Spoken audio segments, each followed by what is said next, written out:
आयुष्यात प्रत्येकाला पडलेला एक प्रश्न, महाराज कधी रडले असतील का? लहानसा शिवबा अजूनही जग समजत होता आणि नियती त्याच्याकडून नात्याचं सुख हिरावून घेत होता. बंगळुरूहून पुण्यात आले स्वराज्याचं स्वप्न डोळ्यात घेऊन, पण मोठा भाऊ दूर राहिला, आठवणी मात्र हृदयात राहून. खेळायच्या वयात शिवबा भावाच्या एका मिठीसाठी रडला असेल का? रात्री आईजवळ शांत झोपताना दादा कधी भेटेल असं विचारलं असेल का? पण काळाला तेही मान्य झालं नाही आणि एके दिवशी वादळासारखी बातमी आली, संभाजीराजे गेलेत. हे ऐकताच शिवबाची दुनिया काळोखात बुडाली. शिवबा आभाळाकडे पाहत असेल मनात हजारो प्रश्न घेऊन.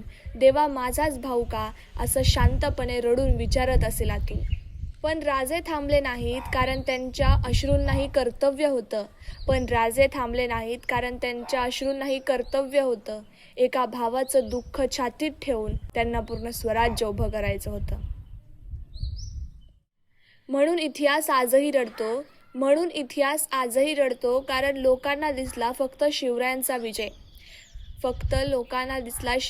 विजय, पण कुणालाच कसं दिसलं नाही एका छोट्या भावाचं तुटलेलं हृदय.